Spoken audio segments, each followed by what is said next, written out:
This is episode number 15 with Dawn Didawick. Coming up. In all my, Virginia Southern indignity, threw the script in the parking lot and said that I'm not. But I was too embarrassed and humiliated and shy to tell the head of my department what had happened. And that is the wonder of being young and stupid, you know what I mean? You can get by with a lot of stuff. Eventually, I lost all of that because as you know more, people can tell you no more. When you don't really know anything, people forgive you. I would literally take a cab to the audition and then tell them I was too scared to go in. Well, but it isn't that pretentious because that's what happened for you. I mean, that's just how it works. And that's exactly, you just made me almost cry because that's absolutely, no wonder they wanted me to do musicals. I should have listened to them. Oh, my God. Hey there, my name is Nathan Agan, and this is The Working Actor's Journey, bringing you in-depth conversations with actors that have been working professionally for decades. Hope you're doing well out there. We continue Season 2 today, and if you're just joining us, we have a number of fantastic episodes where working actors share where they've been, how they do it, and what they've learned along the way. Actors who have been putting in the work day in, day out, and who have certainly had their ups and downs like everyone else. These conversations are meant to inspire and reassure you on your journey, that you're not alone, you're not crazy, and though the road may be long and challenging, there are rewards ahead. And I really want to help you as an actor out there. Be sure to subscribe to the podcast so you don't miss anything ahead, and visit the website workingactorsjourney.com where you can get a copy of the guide 12 Top Acting Tips from Season 1. These are some of the best ideas taken from all the episodes compiled in one place, and it's waiting for you. There's also a link in the episode description. Today on the show is Dawn Didawick, an LA-based actor who has worked at numerous regional theaters, has lived and worked in both DC and New York, and also has a number of film and TV credits. It's kind of fitting that this is episode number 15 because I've known Dawn for about 15 years, and I am so thrilled that we had this conversation. She has such a rich history in the theater, has learned and seen quite a bit, and has such a great attitude about it all. There are so many fantastic quotes and parts to this. We have a lot of laughs, and I'm sure you're going to enjoy this chat. In today's episode, Dawn and I cover doing industrials, dealing with fear, having mentors, working on new plays, sexual harassment and shame, how to keep working, Yiddish actors, passing it on, being respectful, and lots more.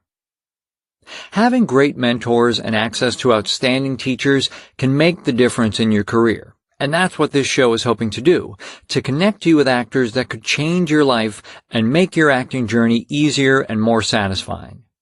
And if you'd like to get exclusive access to additional episodes, bonus content, and items that are available nowhere else, I invite you to become a premium member of the Working Actor's Journey, starting at just $2 per month at workingactorsjourney.com/premium. Just to give you an idea of benefits, I recently sent out an exclusive bonus episode with Robert Pine from episode number 1. Members learned more about what he looks for in a script, and also how the current state of business, including with services like Netflix, is affecting the middle-class performer. More great insights into the life of a working actor. And they also got to know before anyone else who today's guest was. So if those kinds of insider scoops and bonus content are up your alley, become a premium member. Again, just $2 per month to get started. Plus, by joining, you're ensuring that this show continues. Consider this the most inexpensive and possibly most valuable acting class you'll ever take. Join now at workingactorsjourney.com/premium or see the show notes and episode description for a link. So here's a bit more about Dawn Didawick's journey. She appeared on Broadway in Arthur Miller's All My Sons, with the production winning a Tony Award for Best Revival. Her regional credits include the Actors Theatre of Louisville, Long Wharf Theatre, Hartford Stage Company, the Old Globe Theatre in San Diego, Alabama Shakespeare Theatre, Seattle Rep, and South Coast Repertory Theatre. She did dozens of shows at the Totem Pole Playhouse in Pennsylvania with one of her mentors, Gene Stapleton, who ran the theater with her husband, and who many know as Edith from All in the Family. Dawn was involved in the beginning years of the Humana Festival of New American Plays at the Actors Theatre in Louisville. She developed working relationships with many playwrights, including Marcia Norman, Colleen Dobson-Baker, and James McClure. She's a founding member of the Antaeus Theatre in Glendale, California, appearing in many of their productions and readings, including a recent role as Big Mama in Cat on a Hot Tin Roof, opposite her husband and past guest here, Harry Groner, as Big Daddy. Dawn serves as an honorary board member of the Alpine Theater Project in Whitefish, Montana. She's appeared in the films Erin Brockovich with Julia Roberts, Breakfast of Champions with Bruce Willis, as well as in a number of independent films produced and starring younger members of the Antaeus Company. She really is all about supporting the next generation of actors, and we're lucky to count her as a guest here. Are you looking for more info from industry insiders and great teachers about being an actor? And do you want this as something you can listen to on the go? Well, you're in luck. As a listener of the Working Actor's Journey podcast, Audible is offering you a free audiobook and a free 30-day trial. Whether it's 1 hour or 15 hours, it doesn't matter. Whatever you want, that first item is totally free. To download your audiobook today, go to workingactorsjourney.com/audible. Here are a few recommendations for your acting journey. The Actor's Life by Jenna Fisher from The Office, read by the author and others, including our guest, Reed Birney. Secrets of Screen Acting by Patrick Tucker, a TV and film director, read by David Lawrence XVII. Respect for Acting by Uta Hagen, read by Angèle Masters. Get one of these or anything else at workingactorsjourney.com/audible. We take a huge stroll down memory lane for Dawn, and she talks about things that she hasn't thought about in years, sometimes ever, and we're finally getting some of her career down. Not only are there great stories, but so much wisdom and lessons learned. I know you'll have a lot of takeaways from the whole thing. And I'll just mention that when we were done with this interview, we just kept talking. We would get into more stories about theater and catching up. She's such a sweet person, and I know you'll feel the same way. So here we go with episode number 15. Please enjoy my chat with Dawn Didawick.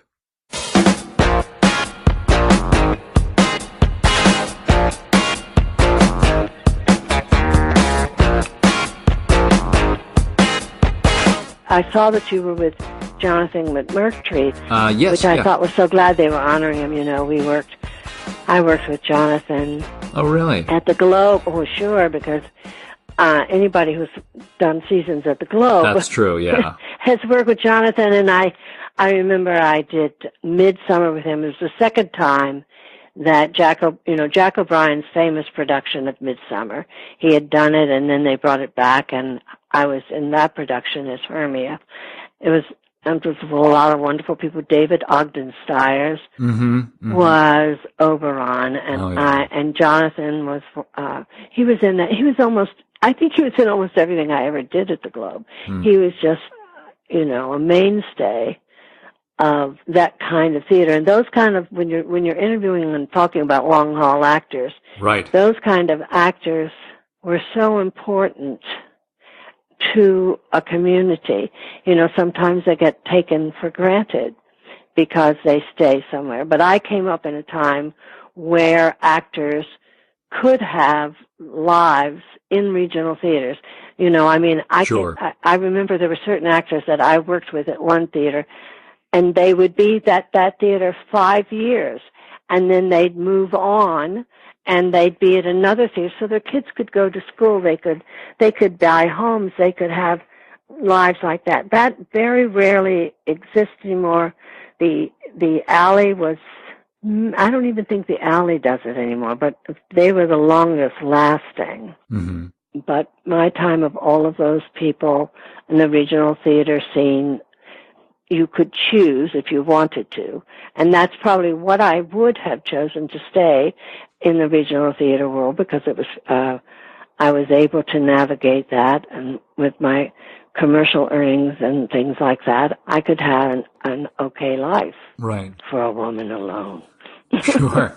Well, okay, so taking it back to the somewhat quasi-farm roots of Virginia. Yeah. So your dad had kind of more of a office or Well, later in his life. Okay. The roots of my life in Virginia, I doubt have anything to do with the bearing on my...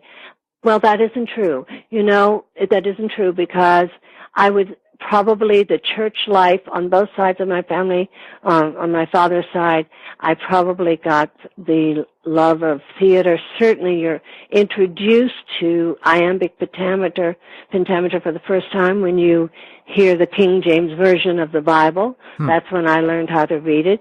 Probably when you first have your Christmas pieces and all of that. I didn't learn till later on in life. My mother, who would always coach me in things, in those days when my mother was growing up, there were the great actress managers and actor managers who took tours all through the country, and they would take them, particularly in the South.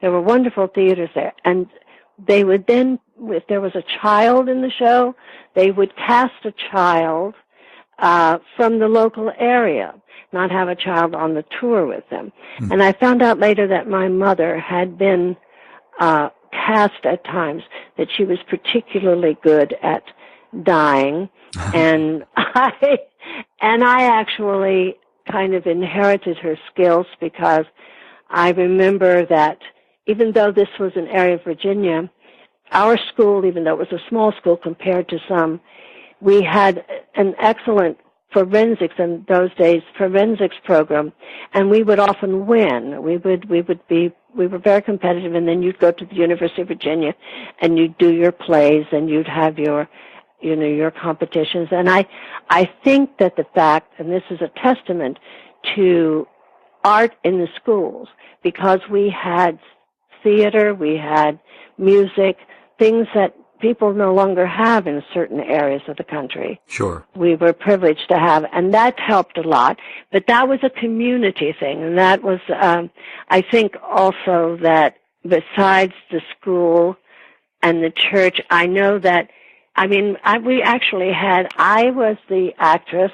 My friend Janet Jones was the producer-director, and my friend Wincy Dingus was the writer. And we would put on things. We did an adaptation of The Little Match Girl that we took to, it was so successful in one church, we just took it to other churches. And I was able to use my great skill at dying, crawling down the aisles at the end. It was very, very dramatic. So when did you get a sense that, this could be something you would actually pursue as a career? That's that funny thing where other people told me that's what I was going to do. Okay. But the kind of circumstances, the way that things, the way we grew up then, I didn't say it. I just put one foot in front of another and headed for places where, because for whatever reason in that small community, I had done a lot of plays. I do remember I had much more gumption as a child than I did as an adult, because you say, when do you fight for a role? Well, no, I'm not a person who fought for a role, but when I was a kid, I remember the first really great role I got was a chicken in an Easter play. It was the rabbit in the Easter play, which was a really existential kind of role, because the rabbit was having a kind of breakdown because she couldn't lay the eggs, and it was the chicken who laid the eggs. and she was doubting herself, and the chicken kept yelling at her, "Don't be a dumb cluck." I remember that line so well. But I got the role because I raised my hand when the teacher said, "Does anybody have white pajamas with feet in them?" And I said, "No, but I have such old blue ones, and they're faded, and so they're almost white." And my mother was horrified that I would out us in that way. But I got that role because because of that.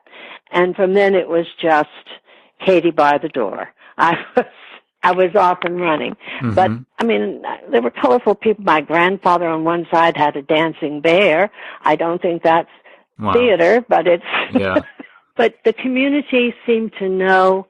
I remember being cast as I must have been 7 or 8, and I remember that the power of that first laugh.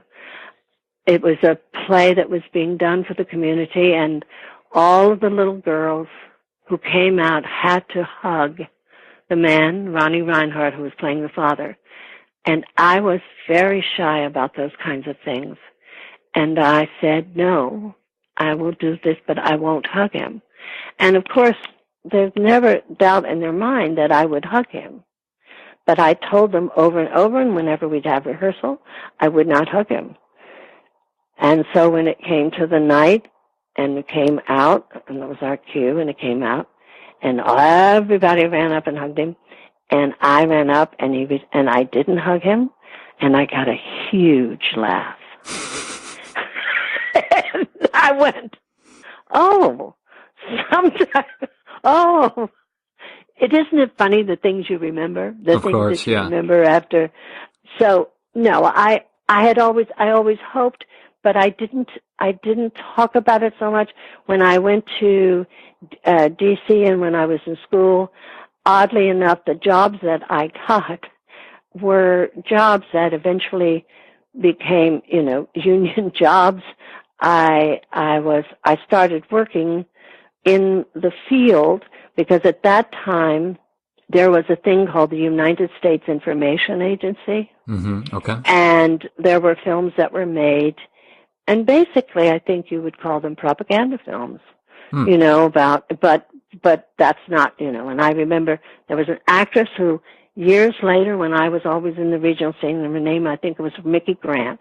And if I was doing Luann, Hampton, Laverty, Overlander in Louisville, she was doing it in, I don't know, India or Cincinnati or Indiana. Sure, yeah. And she had been I had been the blonde girl, and she had been the brunette girl. And we were in those films together with the perfect families and all of that. There were commercials, there were ways of making a living. Well, so I want to jump in there and just hear more about, were you studying theater at American University? Yes, and I would go back and forth. It was an odd time, Nathan, because there were people who were passing through that school. I mean, I remember doing I did a lot of plays there, but some of the ones can't remember. But I did a production of Three Sisters there that still to this day people talk about. There was a man who named F. Cole Strickland. He's written theater books. He had an influence on a lot of people. He was not a regular. Dr. Yoakum was the head of the department, but F. Cole Strickland was a guy who directed an arena stage. And so to get him there, they let him do what he wanted. And so he peopled his productions with the students would play. For instance, I was arena, but if he had to get a Verschinen, he got an actor in the community, somebody who had worked at arena or somebody like that. So our productions were quite often pretty good, Yeah. And but I remember it was just a time where there were very interesting people. I remember doing at that, I never talked about that. It's funny. It's like one of the productions I did of The Trial. So I played this, and by the way, there are actors who are out here who are still. Burt Burns, I worked with him for years. In this play, the person who played the lead ingenue was Goldie Hawn. On her way to, it was just a bunch. There was she became kind of famous until she died, who was in the school, but it was music was her, and she became, her name was Cass Elliott. She became Mama Cass. Oh, okay, yeah. So it was a time where in that little, you know how certain pockets of people will all pass through and on their way. That's sort of what this bunch was like. And I got some kind of scholarship from the National Arts and Letters Society, and I took that, and I went back and forth between D.C. and New York, and I studied with Mildred Sellers, and then I studied with Uta Hagen. So there was both the university, but then there was this other thing that happened to me later in New York. But I went back and forth because I was able to earn good money in industrials and trade shows, and I had clients, and I learned a lot about what you have to do business-wise to keep going, and I traveled around the country. It was both good and bad because I could earn money, and then finally I did land in New York, but it took me a while. I had a situation happen that had just made me think that I wasn't going to ever come to New York, that I would go in and out, but that I could work eventually in regional theaters. I started in Washington at the Washington Theater Club, which was a very kind of exciting place. And at a very young age, I started working, had no idea what I was doing.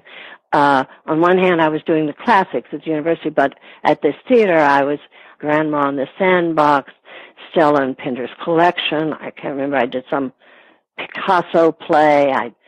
Well, not there, but at another, I played Eurydice and Orpheus and Eurydice. I mean, it was a very exciting, I could have stayed in that area. You know what I mean? Sure. In my mind, I could have stayed there. And then as I was getting paying jobs, I was getting calls because they would call the head of department would say, so-and-so has called, and I had gone to an audition that had put me off so much that I thought I would never go to New York. And eventually I was able to get over that.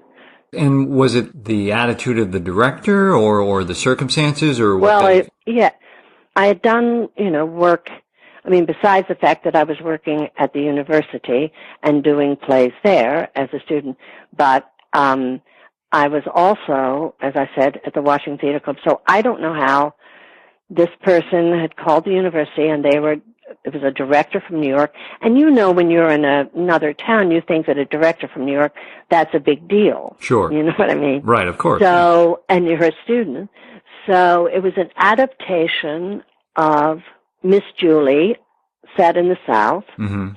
And the other actors, two of the other actors, I knew. One of them I had worked with, had a wonderful working relationship and a continuing, then lifelong relationship, because he went to New York and became a wonderful African-American actor named J.A. Preston, who eventually got known because he did Body Heat. Okay. And then he did certain movies, and he worked in New York quite a bit.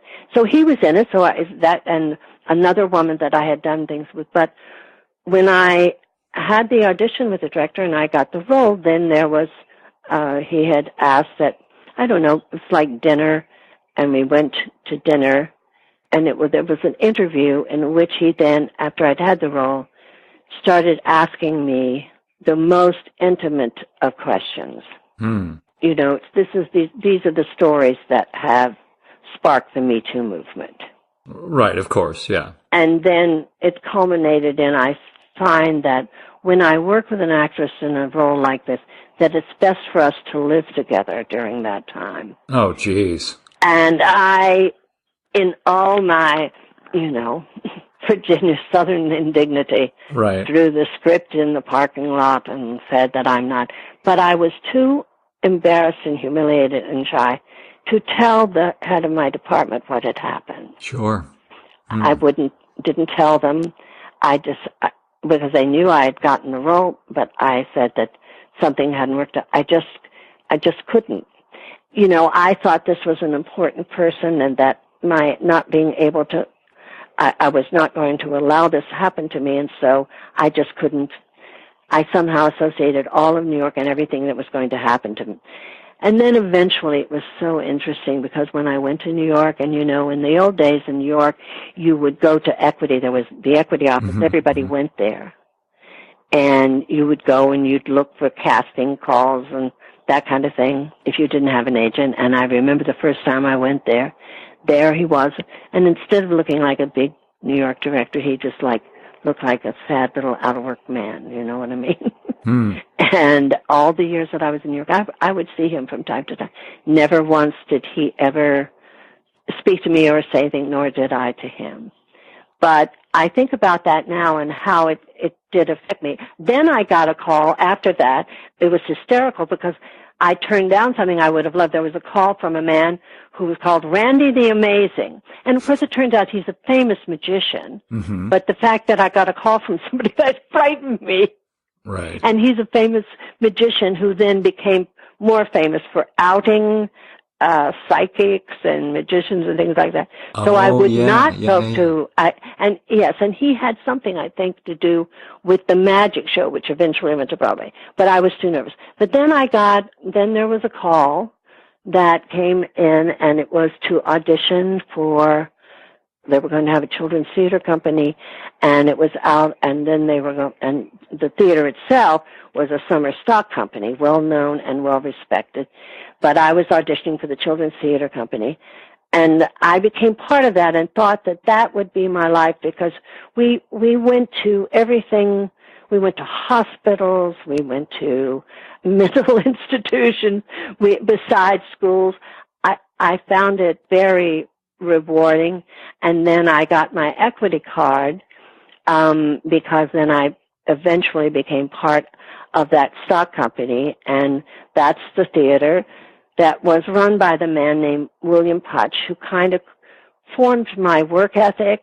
His wife was Jean Stapleton. Right. From them, I learned so much. From her, I did many plays with her. Yeah, and Jean's a fascinating woman because she had, great success in the theater and then did All in the Family and then decided at a certain point, I need to stop playing Edith and it's just a character and I want to go back to the theater. Yes. Oh, yes. She always was a theater actress. I never thought of her as leaving the theater. I mean, there were plays I did with her twice. The Show Off, I did right. One time I was the young woman, Amy, and then the next time I did it, I was Clara, the older daughter. And it was a great training ground. Some of those people, I was lucky that the people that I worked with, and I worked with people like Jean and Seda Thompson. These may be before your time. For instance, when I did The Matchmaker at Hartford, that was, and Dan Sullivan directed. Seda Thompson was an actress of a time, and it was funny because she was a very, very close friend of Bill Putch's, and some of the roles that I did with him, she had done with him prior to that. So there was this handing down, which is why Antiochus appeals to me, because I had that happen to me, and I want to do it with and for others. Right. It's the whole historical thing that kind of throws me. I guess one of the reasons they're on my mind is couple of, months, I'm not good with time, Nathan, which is a good and bad thing. Michael Gross, you remember Michael Gross? Sure, yeah. He did Family Ties and lots of other stuff, yeah. Yes. Michael Gross sent me a picture, and it had been, he and Meredith Baxter Barney were at the Totem Pole Playhouse doing love letters, and there's a wall there that has people who've done 25 or more plays. And it's not a lot of people, but my picture's there, so he sent it to me saying, guess where I am? So they've been on my mind, and since then, I've seen both of the kids that Bill Putch and Jean Stapleton had two children, both of whom became very successful in the field. One is a TV director, and the other is an executive, has been an executive with I guess it's NBC, but she's been very successful. And they've been sending out, I just recently a picture of a production of Bus Stop I did there. Oh, and yeah, okay. all those memories are flooding back. So those places, actors were able to, I dare say I don't know young people who can say I was able to do 25. Just think of being able to do 25 plays, most of them leads, just one after another. Right. And not always, yes, I did all the British sex comedies, but I also did Come Back Little Sheba, and I did Inge, I did Bus Stop, and I did The Show Off, and I did very serious kinds of plays there. To be able to do that, and to also, there were other theaters that I did many plays at, plus the regionals. I don't know if there are opportunities like that for young people anymore, which is why theaters and organizations like Antaeus are so important. Because where else are you going to get it? I mean, I knew that if I would Actors Theater, I'd be at the Globe, St. Louis Rep, Hartford Stage, Seattle Rep. I mean, the list goes on of all the places. So did you have goals in your mind, or how did you work on, okay, I want to start getting to these different regional theaters? I mean, how did it, or was it just the wind that blew you from place to place? Well, I wish I could, if I had a plan, who knows what would have happened. But I try to think that there are, some people, I didn't have a plan because I just went to New York, eventually. I was always going to New York because I was lucky enough that my roommate in college, I would go and I would stay with her, and I would, and then I'd get something and I'd go back to DC, or I'd go off. And eventually I lived in New York. And then when I started really concentrating on doing regional theater, and because before that I would do a lot of these industrials, do a lot of stuff because it was good money. And once I started getting some commercials, I had enough of, I had waited, I'm a practical, till I had somewhat of a little bit of a savings that when I came to New York that I was going to be able to take care of myself. These are things they don't teach you in school. Right, of course. And now, were you just auditioning for these industrials and commercials on your own, or did you have an agent in you DC? had to get, okay. New York was better than LA. You have to have agents. And when I first came to New York, that of course was the thing. In DC, I knew people, I knew the agencies, and one agency sends you to, I got my first job, Nathan. I didn't even have a resume. I remember the man saying when he hired me that the first USIA film I said, I don't have a resume. And he said to the guy, God help me, am I really going to do this? He said, and that is the wonder of being young and stupid. You know what I mean? You can get by with a lot of stuff. Right. Eventually, I lost all of that because as you know more, people can tell you know more. When you don't really know anything, people forgive you. Right. But as you know more. Well, and so when you were going, back and forth to New York, or even you made the decision to be up there, was there ever any intimidation, auditioning alongside or working alongside people who had gone to Yale or Juilliard, feeling like you needed... Yes, here was the thing. When I was in D.C., I honestly thought that because of my kind of crazy, how I got into the business, right, how I kind of started doing it, which was these kind of odd, I would just go to these things and get them, but I didn't really, at that time, have an agent.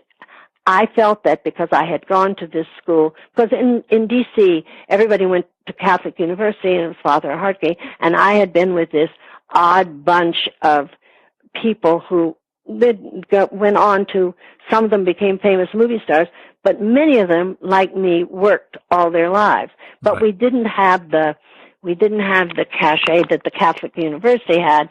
We didn't have, and I thought, because I hadn't gone to Yale or Juilliard or Carnegie or any of those schools, that I was lacking something, and I really was intimidated. When I first would go up to New York, I would literally take a cab to the audition and then tell them I was too scared to go in because I didn't think that my background. And then I started getting jobs, and I started working with people and realizing that, I don't know how to say this nicely, but that, oh, no, it didn't matter. I was qualified. Right. But I didn't know because I didn't have do you know what I mean? I didn't have that pedigree. I thought that pedigree, and it kept me, as I said, fear kept me from doing many things, fear and feeling inferior to the people who had a certain kind of credentials. And I eventually, just by the very fact that I was working, I would see it, at first I started seeing it in the classes I took, and I thought, And then I started, particularly after I started getting jobs, I went, oh, okay. And so I just kept going on. I didn't have a plan, so that I was my own worst enemy, as I think actors who have those kinds of feelings. I would be too embarrassed. I would do auditions before I got an agent, because I got commercial agents very easily, and I had opportunities, but everybody in New York thought that I was a singer-dancer, no matter what I said to them. Everybody thought that's what I was, and I would get calls. I could get into anything if it was a musical, but I kept telling them that I didn't do musicals. Right. But there was something about my look, my aspect, my energy, that they thought that I was a musical person. It's so fascinating because, even not having the quote unquote pedigree you mentioned, you're studying or took classes with Uta Hagen. Yes, I got in. Yes. I would it's like everything else. I'm telling you, in those days, I remember a job that I got that was very interesting. There had been an actor, Channing, somebody had been a friend of mine. I've worked in some job. He said, and you never know who people are. And there was going to be a season out at, the John Drew Theater in East Hampton. Okay. And there was going to be a season there. And I'd already done, this is the first time I did it. Many plays that I did, and back in those days, I did plays more than once, which is also a good thing. I didn't, but this was a production of What the Butler Saw. And this was a season that Edward Albee and Richard Barr, who produced all of Edward Albee's plays, decided that they wanted to do a season and they wanted to direct. Mm-hmm. Orton plays and their plays. Richard Barr, who was a famous producer at the time, and he wanted to direct, and Albee wanted to direct. So Channing said to me, they're doing it, and they're doing the season this summer, and they're doing What the Butler Saw. I'll tell him that you would be a good person. I'll mention him to him. And, of course, I would go into the office. I literally just walk in the door, and the woman takes me, somebody takes me in, I guess, but I go in the door, and I introduce myself, and I say, oh, yes, I know about you. Fine. That'll be great, and we'll see you and I just gave me the job. Wow. Now, granted, on one hand, great things like that happened in unplanned ways. But on the other hand, it's because in that situation, I honestly don't know. Whoever knew me must have said, and it worked out really well, and the production went really well. Very interesting. Betsy von Furstenberg, some guy that everybody would remember him. I can't remember, but he was a big soap opera star, but he was like a lot of those guys that were soap opera stars. They'd been theater actors, and they wanted to have some money. Right. And they made him, and it was quite a wonderful and exciting time where I learned a lot, as I always did. And I continued to just kind of, I don't know, Nathan, you just keep putting one foot in front of the other. You would want certain agents, and you would want to go up for certain roles, and please stop saying, that you're sending me in for a musical that I'm going to have to say no to. Right. That was a fear, too. I probably should have explored. It's not that I didn't study voice. I did study voice. And my voice teacher was always trying to get me to go for things, sent me to people. But I had some bad coaches that frightened me, And so that was not, I mean, when I married Harry, I said, no windows, no musical auditions. I was really afraid of it. Well, I wanted to just highlight something that you talked about. You said you kind of just went in and got the job. And, I see that as, that's the opportunity. But then you have to show up and do the work, and that, of course, Yes. will, determine if you keep working, that if you show up, they like your look, but you don't know what you're doing, your luck will run out pretty quickly. Yes, and the more you work, the thing is that, yes, I studied with some very good people, and I studied in one certain way, but I was never locked into just the mid-Atlantic. I mean, I took 2 years in New York where I studied with a Shakespeare teacher named Robert Smith, who just was the opposite of everything I'd ever learned in school when it came to, and I studied, and that's how I came to do Juliet, in Romeo and Juliet at the York Players. And then from that, I did many plays at the York Players in New York, which was a wonderful place to do.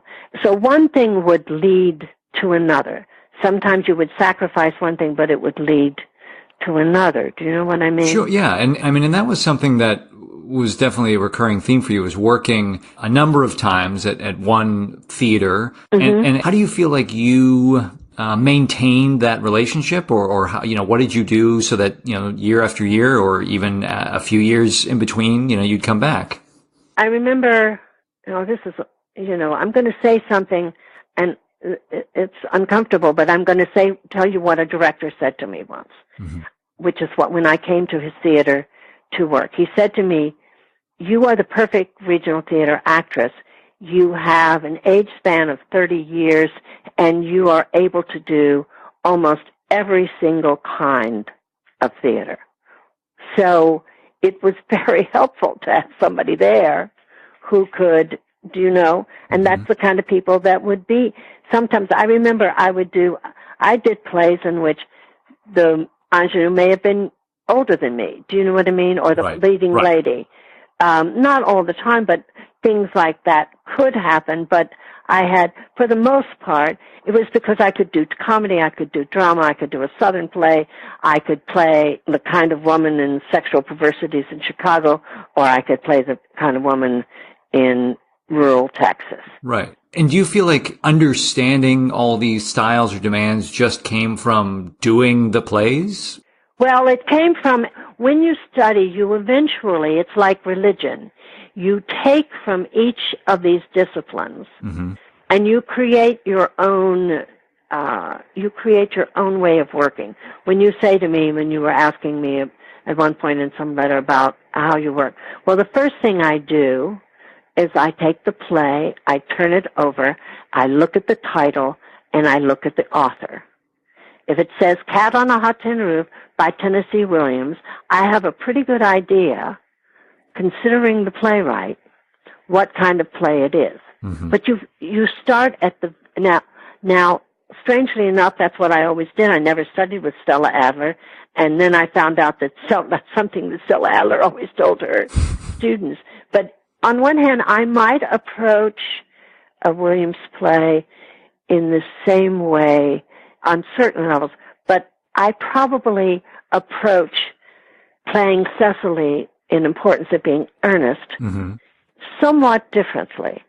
Just because when I look at the play and I look at the playwright, I know that I'm going to be in an English garden. I know that I need to do my study, that the reason I probably don't eat is that I have on white gloves in which the buttons come up all the way halfway up, and to get the glove off, and that the cucumber sandwiches weren't like cucumber sandwiches we see today in those little, they were rolled up so you could take the very tip of it. It was like a little roll, like a cigarette. These are all things that I would study and learn about when I'm doing the importance of being earnest. And the very costume and how I sit and how I behave, and whether the politics of the day, the morals of the day, what's going on in the world, the climate, everything. So you just have to be a lifelong sponge, and you never stop studying. The play, the time, the place, they all affect how you do a certain play. But the study is the same. And I became like Harry. I became a person who had one way of approaching a role, and eventually I became a person who really is almost off book before I go into. In the old days when I first started out, as we were taught, you can't learn your lines until you know where you're going and all that stuff. Now, part of that was we didn't have time because we went from one play to the other. Right. You know what I mean? Right. You were doing a play at night. When you're in that, you're doing a play at night and you're rehearsing in the daytime. And so for another one. And it's not just as a matter of age, it's a matter of finding out that you are not the kind of actor that's going to be locked in because you know your words. You're going to be freed. Right. Freed to explore more. So your process changes. Yeah, and you bring up Harry, and I actually, I do want to ask a couple questions because I know he's been such a big part of your life. When you met him, he was choreographing some cheers in the play Vanities, and then pretty quickly you were both actors in A Christmas Carol after that. Mm-hmm. And do you feel like you picked up anything early on from his technique? And No, not then. Okay. These were things that we came to. Early on, I certainly appreciated Harry's work, but these were things that we developed as we worked around, because Harry and I worked together on those plays, and I was doing Llewellyn Hampton, Lavity Overlander. He was probably playing Nick and Virginia Woolf. I can't remember which year was which, but and I remember when I started seeing him, I knew that he was multi-talented, but I didn't quite understand about this musical thing. Okay. How good he really was. And so I remember the first show he got, which would have been the first Broadway show, the musical version of Playboy the Western World. They were doing it out of town at Co-Host New York, and I remember I had flown in. I was working somewhere. I'd come in, and the people who were doing, a very interesting group of people, had Jacques Levy and Margot Sappington, the whole old Calcutta crew. But I came in, and Jacques Levy said something about the dance, and I said, does he dance? And he said, you don't know what a good dancer is, and you're engaged to him? I didn't realize. I was stunned when I saw it. That production had to come to New York. Unfortunately, it was at the time of the large newspaper strike. And that's one of the reasons it didn't come in.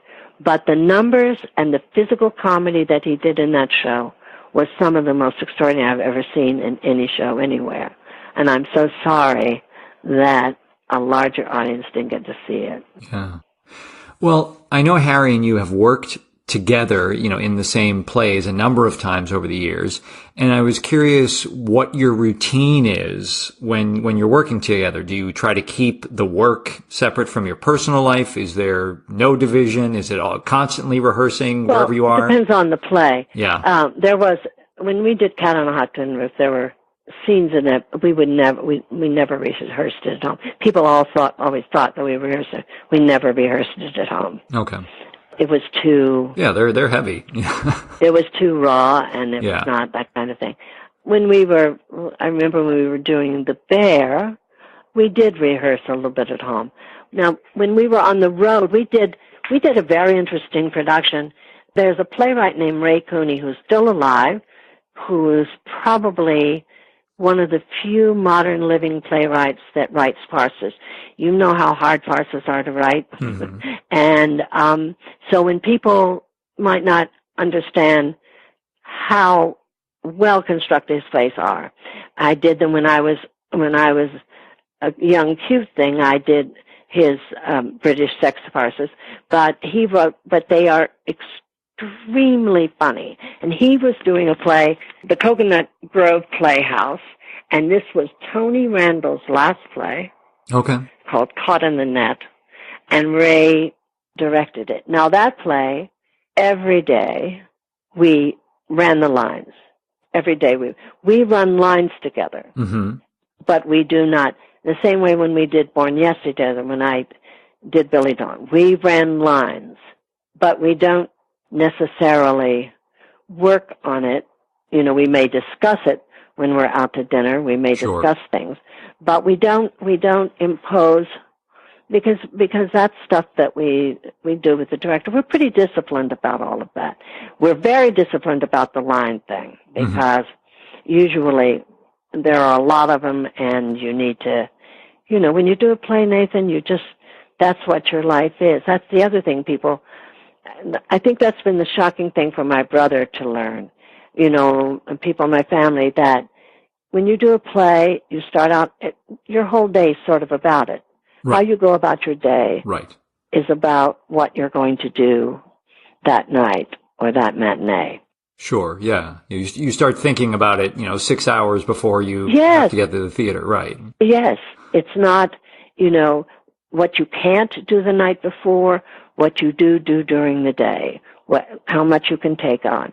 That's why it's always so much easier in a way when you're doing regional theater, because you're not at your home where you have all those things. Well, I guess I could take care of cleaning this closet, or I'll do this paperwork or this extra thing. There you concentrate on the play. And when you're doing certain kinds of plays, you just have to, because physically it's all about keeping your energy and your focus. I don't think people quite realize that. Yeah. Yeah, no, absolutely. I mean, it's a great point, and it really, until you have to do it and you discover it yourself, you're like, oh, I got to pay attention to this. This isn't something I can wing. Yeah. It is really important. Just like I've learned from all the great actors that I have worked with, yes, you learn things, and we have a shorthand.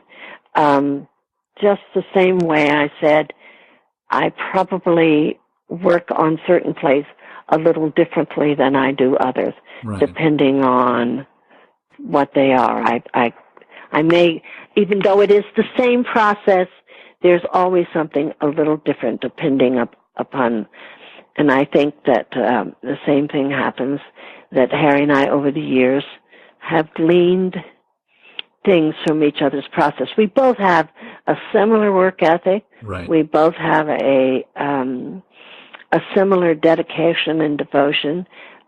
He's a research junkie to the extent that I'm not. Mm-hmm. I think the worst I've ever seen him, I mean, the best and the worst, but it's hysterical. He was doing the play with Frank Galati at Steppenwolf, and he read 52 books. Holy cow. Yeah. How did he have time to do the show? Well, because in those situations, we've come to a point, and that's also the thing that happens in an actor's life. When you first start working, you just want to work. Right.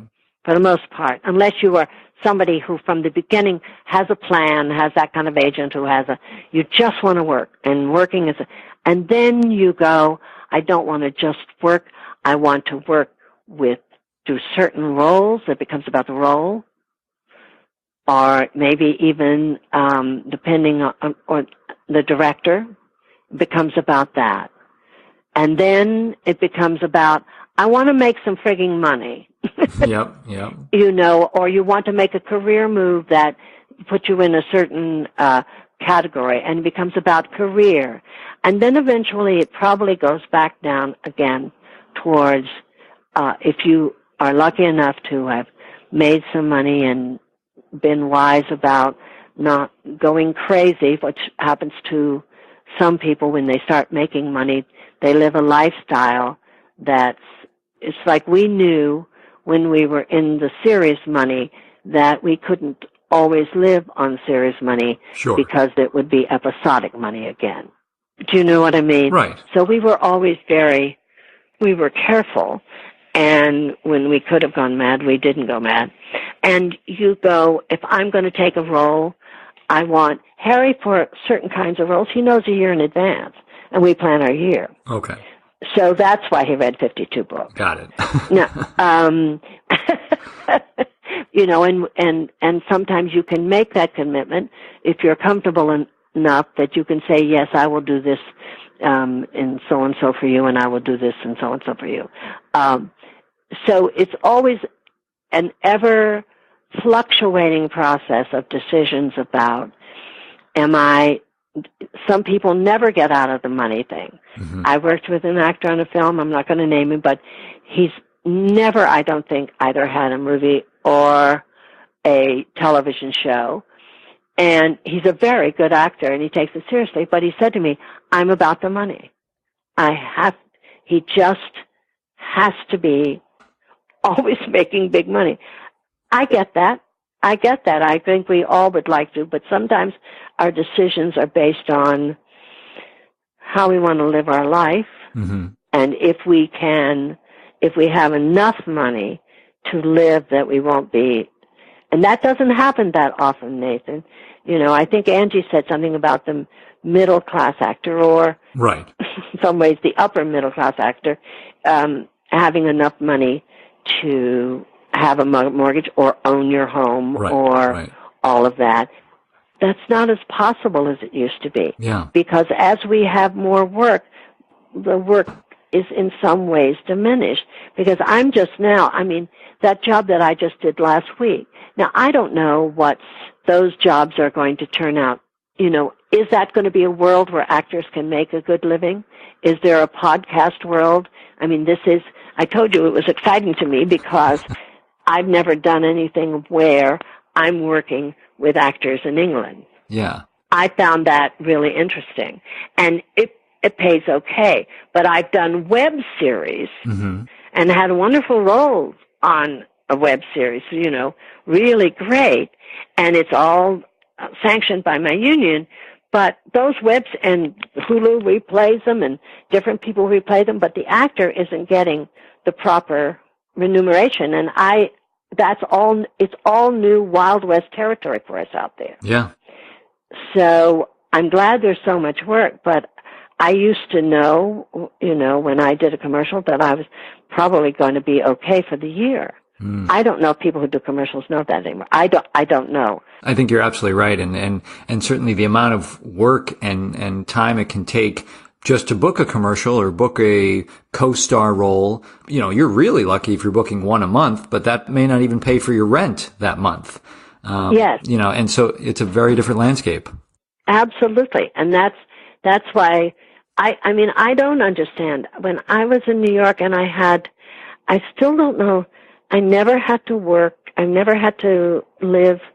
I had a roommate, dear beloved Claudia Stern, who is no longer with us. But for the most time, I lived by myself, was able to find ways to, maintain the apartment. And then eventually when I met Harry, we had that apartment, and then eventually we had our apartment in Chelsea. Right. But I don't know how they do it. I guess people live 5, 6 people to apartment. Grown people. Right. I think that's how they do it. I don't know. And I don't know how many theaters out there. I don't see people like my friend Henry Strozier, who raised his family, or John Prosky, his father, sure. in Arena. Those are the people I grew up seeing. And that would have been a very good life. That was going to be the life I had chosen and come to. Even though I didn't have a plan, I went, well, this is what I'll be doing. But then I met Harry, mm-hmm. and I did realize that this was something different, that he was a triple threat, and I just had this feeling that he was going to be able to work in all of the areas. Right. Pretty steadily. When I was researching, maybe it just wasn't online, but I didn't see a lot of work for you when he was in New York doing Crazy for You. No, that was it was the first time in my life that first of all, I'd never really thought about the thing about marriage, and he really needed, that show took every amount of energy he had. Mm. He never complained about it or anything like that, and people didn't know. But I just did pretty much everything. Now, we had a house out here, and we had stuff, and somebody had to, when you don't have stuff, it's easier to just go up. But we had stuff, and we had to do things to maintain that stuff. And it really meant a lot to him for me to be there and to have those years with him. So what I did was, to keep myself from going crazy, I didn't want to go out of town. And my friend Colleen Dodson Baker, and as you know, I think I mentioned to you, I've always had friends who were playwrights. They had a thing in New York. She worked for Time, and she had a thing called Writer's Recess. And so I had that. I would go off to Montana to with the new playwriting festivals, and I had that to keep me from, I would do that kind of thing. But that's what I did, and that was okay for a while. But eventually, it's like I wasn't going to go out of town anymore. Right. And then out here, and I certainly wasn't going to out here, and we'd come to things that we really liked to do, and we had a certain kind of life. But then I had that thing in 2014 where the fence fell over and the sewer backed up and this happened, and I had to get a 100-foot fence built in so many days, and just one thing after another, and Harry was in Chicago. And so when this audition came up for the Tempest that Teller and Aaron Posner did, right, I said, I'm going, and when I got it, I said, I'm going. Yeah. And it was, I just needed to do it. And so I guess I'm still capable of saying, no, gotta go do that now. And that was certainly a good thing to do, because it was such an extraordinary process of, kind of well-known and pretty good playwright Shakespeare. And then all of these, Parabolas for the Movement and Tom Waits' music and Teller's magic, and being and seeing Shakespeare sell out in Las Vegas was pretty thrilling, as it sold out at ART. So, no, it's just that same thing, Nathan. I say you make different decisions as time goes on, and the kind of life you've set up, that you can make those decisions. Was that what led you to doing more film and TV work at that time? Because, you, at least... No, what happened to me with I never... we're back to the fear factor again. When I was out here with Harry, when we first came out here with Dear John and all of that, right. All the years that I would come out here to work, it was theater, weirdly enough, because it would be at places like the Globe. And when we came out with Dear John, I was in that state of mind of, I don't want to think that anybody thinks that they should audition me because my husband's on this show. And so I always kept a very low profile and all of that, which was really, Nathan, crazy. Sure. It was just going back to that girl who thinks she didn't have the credentials. And also because, yes, I could, but you come out here and you're older, but then finally one of the producers of some show said to me, you're nuts. And so I started auditioning for stuff. And it didn't matter to me, where some people who had started, if I had started out in film or TV, right, it would have really bothered me, because by the time I started really auditioning out here, the roles were, I think I got Aaron Brockovich. I'd been at St. Louis Repertory, and it's crazy the things that stimulated you. And I was doing a play called Okoboji, 2-character play, in which the other character said about 4 things. So it was like a play in which I never shut up. Yeah. And the other play that was going on at the Rep was Cyrano. So here I had all this work to do, and yet, being a good company, I went and I saw their production of Cyrano. And I don't think any of them in that production came to see me. And I just went, that's not what I was used to in regional theater. I was used to people being more. And I went, I want a larger audience. And I came back, and I don't know, and right after that was when I got Aaron Brockovich. And it's just this headspace you're in. Right. Well, and it's also, it's fascinating to hear, your analysis of the situation, but it's also admirable that, you were doing film and TV a little bit later in life than a lot of people try to tackle it. And so that, but you didn't let that stop you of, I'm I'm X age, and so, for one thing, as I always said, I had an agent, and I really, for many years, and I don't know, but my agents always keep me, even though I say, I can't go out of town because I'm going to be doing this wife thing, and I want to do it because it's worth it. Right. To me, and be working on so-and-so projects and so. It was always fine for him. But he told me, I was in his office, and he told me about, because I was coming out here, I guess with Harry for Dear John, he had just had a discussion with an agent out here who said, your female clients over 35. Oh, well, all of your female clients over 35, you should just take a dump truck, put it all on it, and just drive them out to the beach and dump them in the water. Mm. And Peter said to me, and that's what they think of people over 35. Oh, wow. And I said, well, okay, I'll know what I'm dealing with. I didn't because it wasn't my passion. It wasn't my love. It wasn't what I had been working in. Do you know what I mean? Right. I was okay. I've always, for somebody who has irrational fears in one area, I've always been very calm in another. It's like when people put down commercials in New York, when I first went there, I never did. First of all, the people I worked with in commercials, many of them, I was right to respect them the way I did. They became film directors, and they became very successful at what they did.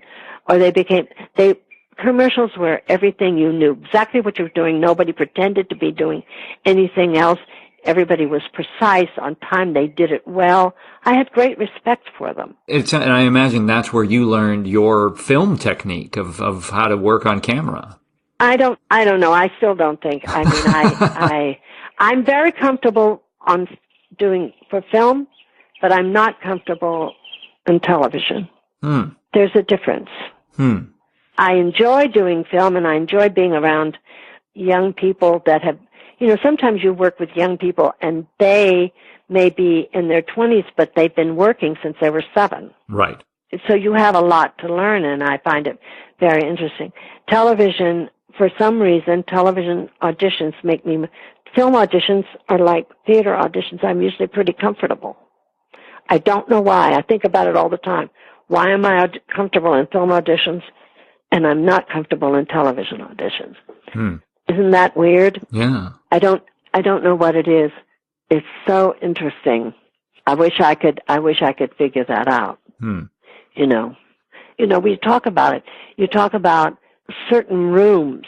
There are rooms we do better in than other rooms. Sure. Right. It's just very, very delicate. And that's good because you never stop learning. I just wish I could enjoy it more. Once in a while, I wish I could enjoy it more the way I enjoy auditioning for film or television. It's not that I'm crazy about auditioning at all, as much as some people are, but I do enjoy, sometimes I enjoy it, and I think that doesn't necessarily mean you're going to get it, weirdly enough. There are many reasons why you do or don't, but it's a never-ending process of selection and all that. I probably maybe I made a mistake, but by not working during the Crazy for You time, but I did do, my time in Montana was always well spent in working on new plays and working with playwrights, and in that birthing process has always taught me a lot, and I really, really enjoy doing it. Yeah, it's just great to hear, what that you did find things along the way that you did really, really love. And, you mentioned the new works, and it was really cool to read that you were part of the first year of what became the Humana Festival of New American Plays in Louisville. Oh, yeah. And I mean, well, so what? So that may have stimulated my passion, for new work, because doing all of those plays and doing that, I mean, it was such a fertile time in Louisville.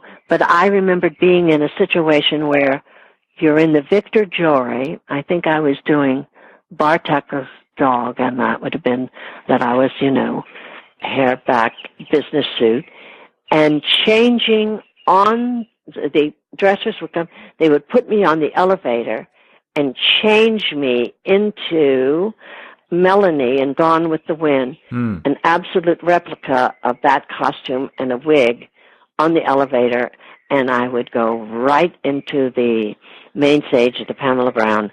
It was wild. It was wild and it was wonderful. It was just a time that many, many actors, and many of them are still working. Some of them are famous. Some of them are long-haul career actors. The playwrights work. It was just in this country, John Jory did a great thing when he started that. Yeah. And it continues to this day. And so that's when, and those friendships that I started, my friendship with Marcia never kind of went away, but you have lives and you have different things. But we have always maintained a friendship and maintained a working relationship. So I did, when I would go to Montana, I would work on her plays.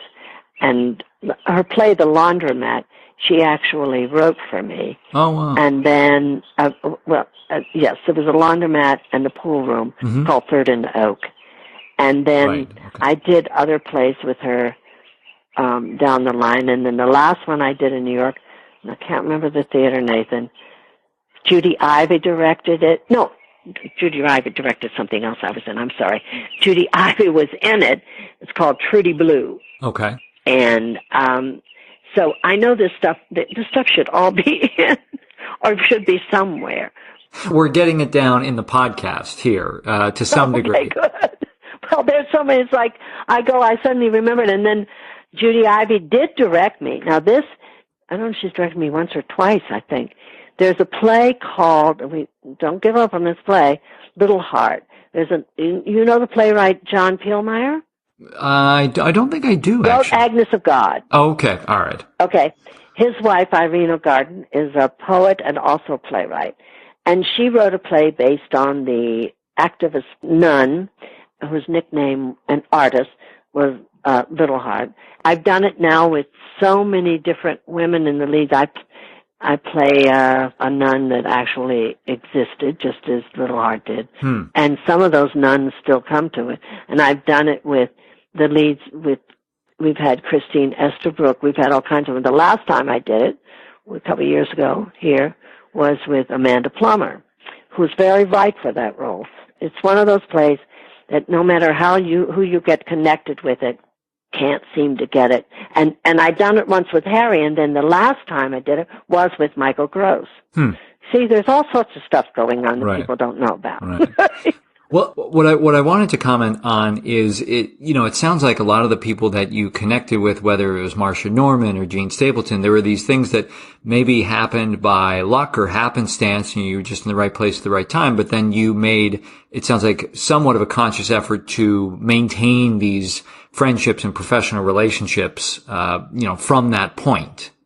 Well, I don't know if I made it. There are certain friendships that are going to be friendships no matter what. Sure. But there are some certain ones that come from the fact that you work really well together and you respect each other's work. And if you're in my friendship with the playwright James McClure was like that. We were very good friends. I mean, since you're interviewing, we long haul actors. Yes. We people who have been in it since the Punic Wars. We people who managed to find a way to keep on keeping on. Right. A couple of weeks ago, and they're giving the first award under Gordon Davidson's name is that, and a lot of directors and people we know that are, because it's given by the Society of Directors and Choreographers. And Harry and I are invited because Harry had a kind of a special relationship with Gordon, although many people did, but they did have. And B, he did much work at the taper.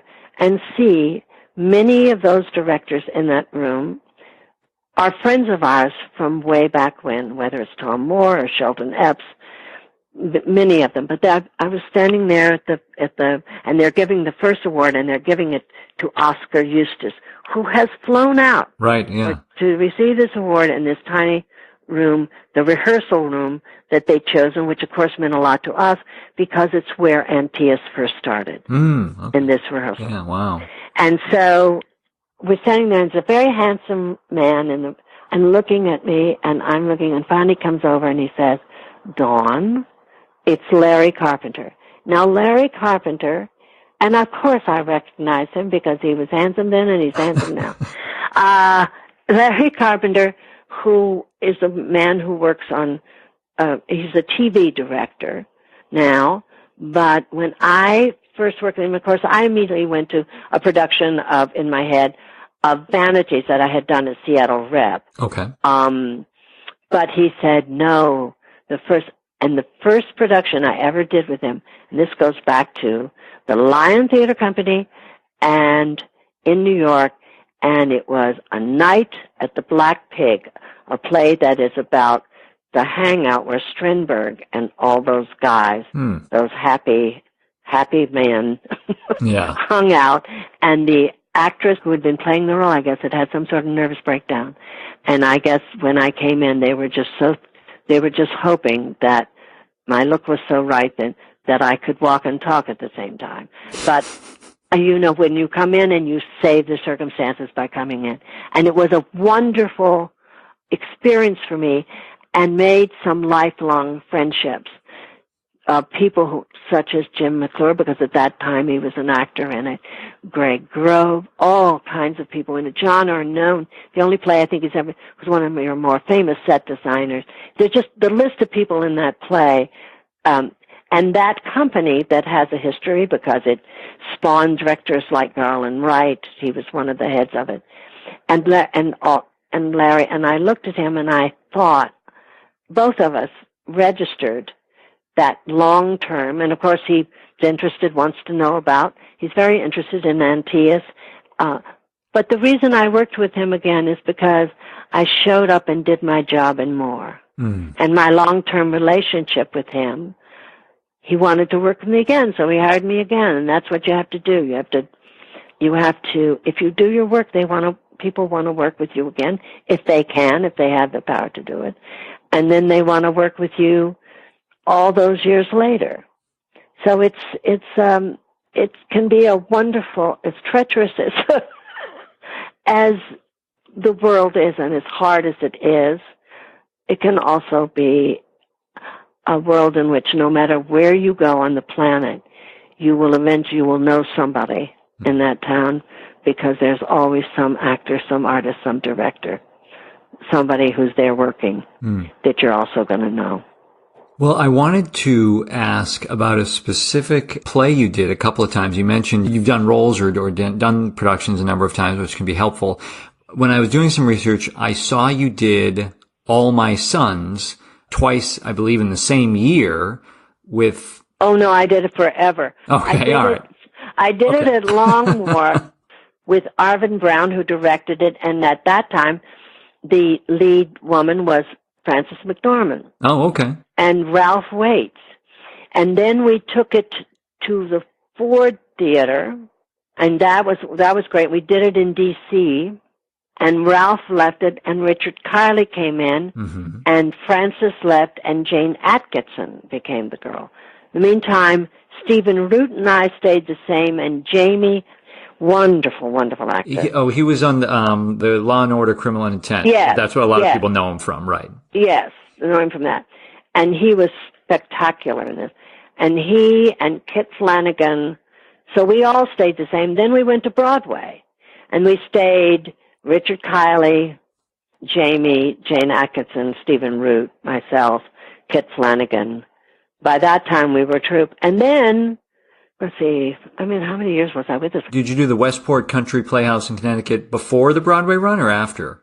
No, this was this was way after. Okay. This was after. What happened was, when I've talked to you about Connect the Paychecks, this was a time that that's how I ended up going up there to do that instead of a lead someplace else that I had been. I went up to do for how I got involved with All My Sons with Arvin and them in the first place, because A, I wanted to be near New York, near my husband, and B, and when we continued, was continuing this because this was constant work. Mm-hmm. Do you know what I mean? Right. And sometimes you need to take constant work. So Stephen and I went, Jose Ferrer said, I'd like to redirect it. And Franny Sternhagen, who I really, instead of Joyce Ebert, who was in it the whole time, Franny did the role, and that was a thrill for me. Plus the fact it was wonderful because we did the whole Westport, Algonquin, and whatever. So Stephen and I think we may have been the only people from the Broadway cast that stayed, and I think the girl who was the understudy in the Broadway cast, and Franny took over, and it was great. Since you worked with Stephen in so many incarnations of that play, and so I'm curious how the scenes evolved, because, you're playing the husband and wife, and so I'm curious, like, how the scenes evolved, from different production. I don't know what it is. They stayed fresh. We just aren't, some people have trouble with that, but honestly, that's one of the things that you have to learn how to do. It isn't, one of the things when you do a play for a very long time, like a year or something, it's odd because instead of really, if you don't focus, instead of really knowing your lines, you'll forget them because you've said them so many times. Sure. And so it's a matter of really, it becomes another skill. It's a different skill you have to adapt. That was something that I learned, when I did that, when I went out on tour with Crimes of the Heart. You have to concentrate twice as hard because it's hard enough. I mean, I have it in a short run. I go, did I say that? Yeah, I said it today. It's just a skill you have to work on it. That's why I say it's an interesting line of work because there are always new things that you have to hone and you have to do. Well, I think Stephen and I, we always, I don't know, there was always something so dear about it. There was something so real that the moments that we had, that it wasn't one of those that you had to worry about it. I know sometimes those things do happen. That just wasn't one of them. Right. Well, you've had so many amazing people in your life, and just, we've touched on a few of them in this conversation, whether it's Jean Stapleton or her husband Bill Putsch or Marcia Norman or the Shakespeare teacher you mentioned you worked with for a year that, was totally different from everything you had done prior, and, a number of other people. Is there one thing of some of your early days that you still feel like you just absolutely still feel like you use today as an actor, that you can really trace it back very clearly to one of those people, either seeing them do something or them saying something? I was just curious or Uta, I don't know if I mentioned Uta Hagen as well, but all of those people that I learned from, and I should say that when it came to comedy, there may be things that I may not be able, for instance, in the times that I worked with, let's talk about the Yiddish theater in New York. Oh, yeah. I worked with what I consider some of the greatest comedy actors. They were stars of the Yiddish theater, Henrietta Jacobson and Julius Adler, and through that, their son, Bruce Adler, who then came to do 4 Broadway shows with my husband and become one of my husband's best friends. Brucey, we're talking about you. Brucey is no longer with us, but he is always with us. Yeah. And he had, from those people, yes, I learned things about comedy and timing. Sometimes they asked me to do things that I'd go, oh, please don't make me do that. but I was really glad they did because they helped me develop bravery and having no shame. Just, and then they were wonderful. I'll tell you a quick story about something that happened to me once when I was doing I was doing a play, maybe it was Come Blow Your Horn, with Bruce, Henrietta, and Julius, and we were out of town. I think we were somewhere in Ohio. Oh, my God, I really am one of those. But it's true. I'm really one. I should put my resume online somewhere, Nathan. When I'm talking about it, I go, I've done so many plays. You have. Anyway, so we're in the curtain call. It was, that's another thing. None of us really do curtain calls well. For this one, Auntie says, a wonderful theater company. Well, we don't do curtain calls well. We just are all terrible at curtain calls. And people like Henrietta and Julius, and then people in like the ACT, like the companies of Bill Ball, people should take lessons and from those people of how to do curtain calls and have pride and all of that. But we're all too embarrassed. All of that. We come out and nod, and it's just. But anyway, Henrietta, in that curtain call, she used to always come in, and it would be pretty, pretty bold and pretty wonderful curtain call. But suddenly on this night, Henrietta runs out on the stage. Now, I don't know how old she is. In her 70s, I never knew how. She was always old. I never knew her young, so she was old. And she runs across the stage and jumps straddle on Julius and does a backward, goes down to the audience backward, holding on to Julius by her legs away. And of course the audience went crazy, but I couldn't believe it, that this was her curtain call. So I said to Bruce, when I got back, what on earth? What went on? Why did Henrietta do that in the curtain call? And he said, oh, Molly Pecan is in town, and she always does a cartwheel in her curtain call. And so Henrietta did this kind of curtain call. So Henrietta, it was I got these people at the end of their life, and I'm thrilled that I was able to be exposed to them and exposed to comedy and the things they taught me, and the things they taught me about every single one of these people, whether it is those stars of yesteryear of the Yiddish theater, or the stars, the people like Gene or Bill Putch, or any of these people, they have the same thing in common, that some of the movie stars I worked with, the young women, certainly not my friends, but I watched them so carefully, like Julia in Aaron Brockovich. Mm-hmm. They all have the same thing. They have this incredible work ethic.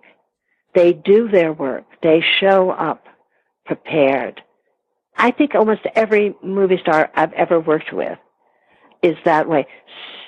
Certainly Jeff Bridges is, but I always thought of him as kind of, it's like his background was almost like a theatrical background in a way, because you had that history of family passing on to the family, and all these people.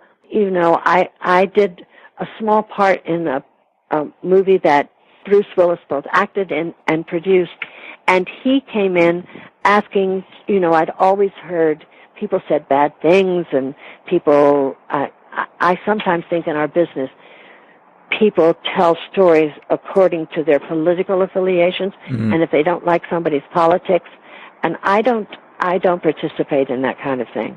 He treated all of us with great respect, and he wanted to rehearse. I didn't think the people working with him were very nice to him, because I didn't think but he wanted to rehearse, and he rehearsed as if we were doing a play. And I noticed that with everybody, young and old, and I'm sure I could work with some 13-year-old kid who's been doing a show since 7, and they'd all have the same thing. Right. It is how you prepare and how you treat other people in the end, because if you want a good product, you're going to more easily get it. Almost everybody I ever worked with that I respected took their work, maybe they didn't take themselves so seriously, we don't have to, but they took their work very seriously. And, yes, there is the school. I know that Angie, there is the school like Larry Pressman. Right. It is kind of, Nathan. It is kind of your religion. Sure. And that's why you end up giving a lot. People end up giving a lot of time, and if you are able to, resources to places like Antaeus, why actors, some of us, do what we do because we think that what we do is something bigger than ourselves, and we want to be part of that, and we want to be part of helping people do it as well as possible. And right. if there aren't places out there, I mean, you probably know more than I do about if there are places out there for people to work. I certainly haven't seen, because the places that might ask me to work are the same places that I worked before. I don't know if there are new theaters going on out there. I don't see so many. I don't see so many opening. I'm talking about paying theaters. Of course, right. I think it's the same places. Anyway, that's what I take from him. I take from showing up, and also I was taught to be brave and to dare to fail. That it wasn't going to kill me. I may have been fearful when it came to certain points of the business. I may still have those fears that prop up. I may have had fears like that, but I was not fearful when it came to using my imagination and making a choice, and if it wasn't right, taking the lumps and, trying again. Because the more you use your imagination, it's like it's like a muscle. The more you use it, the more fertile it becomes. Right. I find that as an older actress, I have an absolute. I could go in if I didn't want to overwhelm them. I could go in with a lot of. Do you know what I mean? I have a lot of things to offer, and that can be edited. I'm a person who returns to the text all the time, and when I study for a role, I go back to the text always. It's not, and that's why learning the lines are so helpful. I go back, I read it, and I find something new constantly. It's a way of keeping it fresh, and you're shocked at what you hadn't seen. Sure. The month before. Right. Yeah. Absolutely. It really does sound, in a way, and I can at least speak to your experience with Antaeus, that there's almost a sense of trying to be stewards of the theater, of keeping something going and passing it on. Oh, absolutely, and I know, and it sounds so pretentious and all that, but it's the truth. Right. It's the truth, and that's why in situations like this, you're going to say things that you go, oh God, people go, oh God, I can't believe, but it's the truth. We do want to pass it on because I don't know.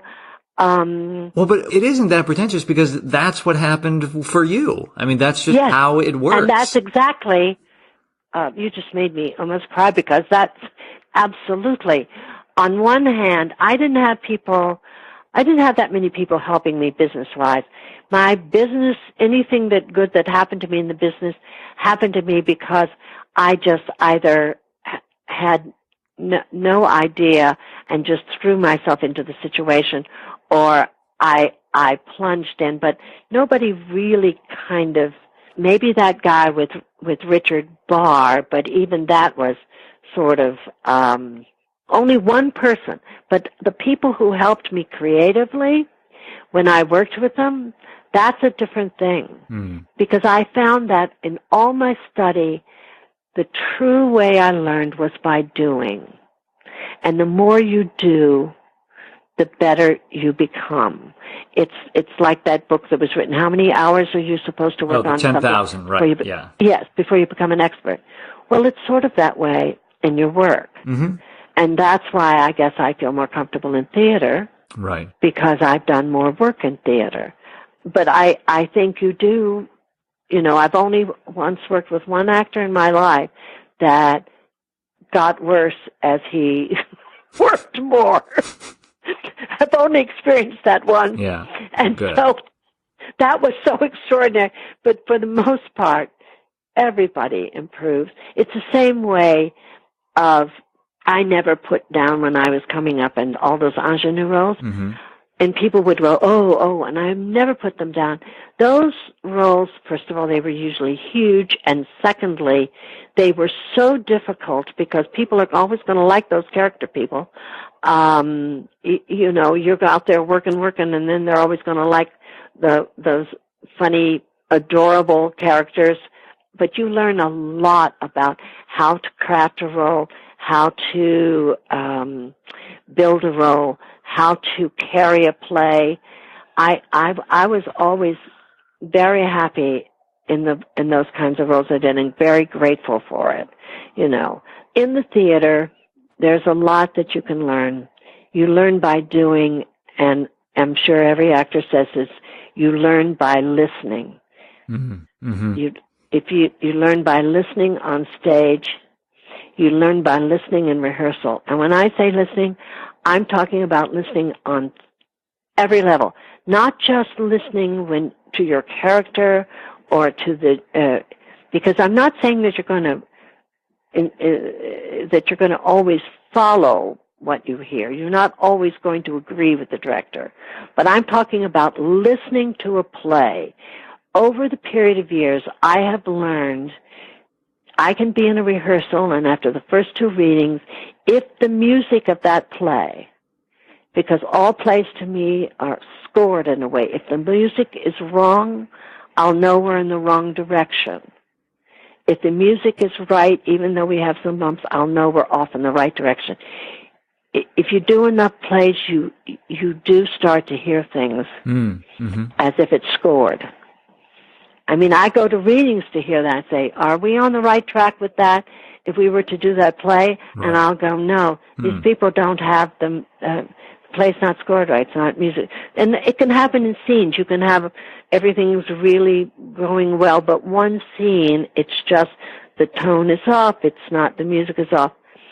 I think that happens when you've done a lot of theater, or maybe it's just, that is one of the ways I work. Sure. I hear things in almost in a musical way, even though no wonder they wanted me to do musicals. I should have listened to them. Yeah. Oh my God. The final question I have is, we've talked a lot about anxiety and fear, and no matter, what age you are or when you are an actor, that stuff is always present. So I'm curious, when you feel overwhelmed or unfocused or you've lost your focus temporarily, what do you do to ground yourself, or what questions do you ask yourself? Like, how do you kind of get yourself back to that healthy place again? Well, it doesn't so much happen. Oh, sure. I mean, it does. I guess it does happen in performance. For me, it's more in business areas than it is performance. Okay. I have ways of breathing. I do wish that it was taught more in schools now, theater etiquette. I came up at a time where theater etiquette was very important, and older actors taught me, and in no uncertain terms, about behavior in the dressing room. And that isn't taught. I mean, I have actors that I dearly love to work with on stage, but I dread being in the dressing room because people need to have quiet. Some people, we were never. You did not vocalize in the dressing room. I think that's even against equity rules. I'm stunned by it going on, and when you get older, you either have to decide to be the old fart and say something, or you fear, I don't want to be the old fart, I'm not going to do it, I'll just go and I'll go someplace else to get quiet. But I'm a person who likes to, get very quiet. When I prepare at the dressing table, it's a process of becoming, and by the time I leave that table, I have become the character.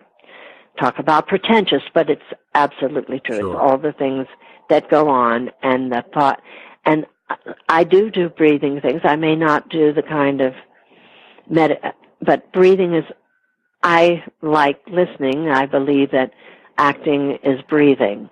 And so I do go off and if I have to calm myself down, I do it by breathing. Yeah. I bring myself to a place of, but to do that, I generally have to have calm and quiet. I can't have all that chaos that can go on. And I was very happy in this last production to see that the children that we worked with had absolute, total theater etiquette, somebody that these children are studying with. Mm-hmm. Some of our older actors didn't, but the children were fantastic. Oh, good. And I was really, that makes me, hopeful. Yeah. Because it's important, I mean, to allow people to become in a reasonably less chaotic. I think about it now, and I think when I came up as an actress, and I feel so badly about it, everybody smoked in the dressing rooms. Yeah. Everybody smoked. Can you conceive of that now? And I remember actresses saying, if I can't have a cigarette, I wouldn't be able to. Well, that's just hogwash. We're not able, you can go step outside. People step outside and smoke. But I remember it all. But of course, I remember when people smoked in theaters, in the movie theater. Right, yeah. Oh my God. I know.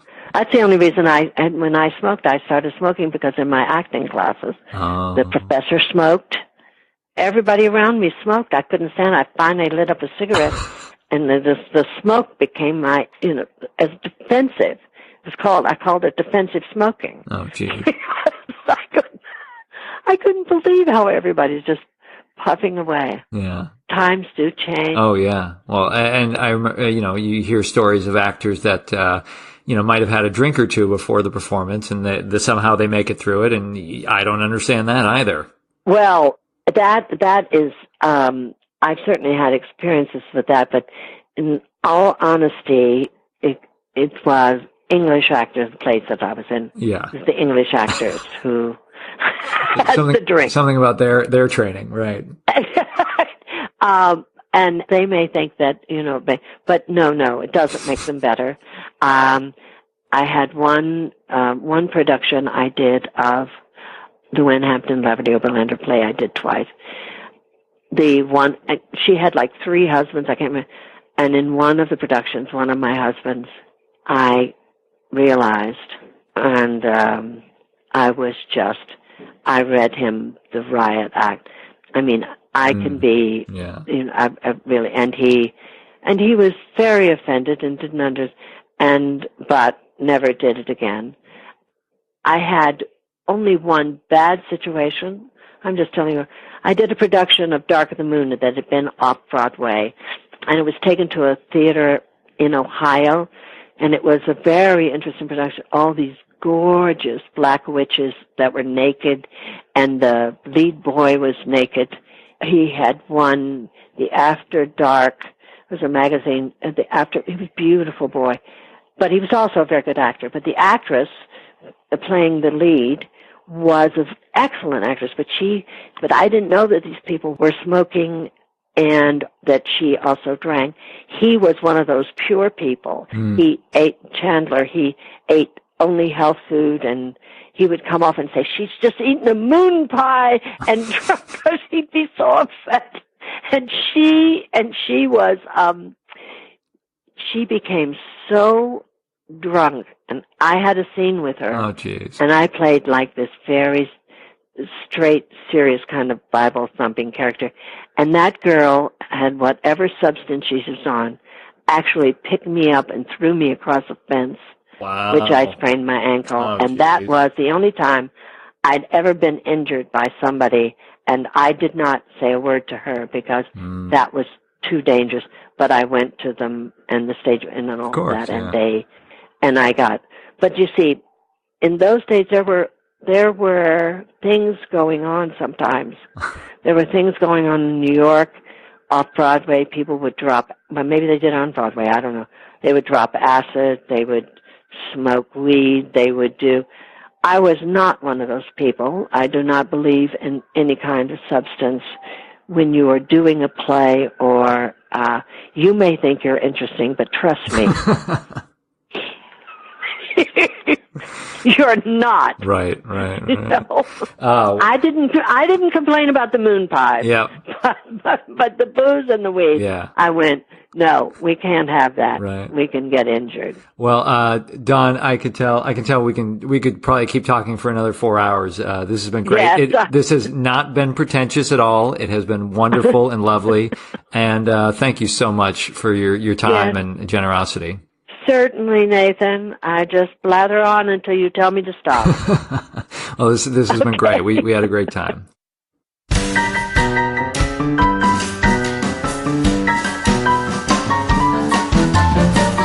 Hey guys, Nathan here one more time. If you enjoyed this episode, please remember to subscribe so you don't miss anything ahead. Be sure to visit workingactorsjourney.com for additional info and links for items mentioned in today's episode, as well as all the episodes. You can follow the show on Facebook, Twitter, Instagram, and YouTube. All the links are on our site and in the episode notes. Become a premium member and enjoy additional benefits and perks of the show starting at just $2 per month. Head over to workingactorsjourney.com/premium to join the Working Actors community. And don't forget to claim your free audiobook at workingactorsjourney.com/audible. Thanks again to today's guest and to everyone that makes these episodes possible. And a special thanks to you for listening. I'm Nathan Agan, and enjoy the journey.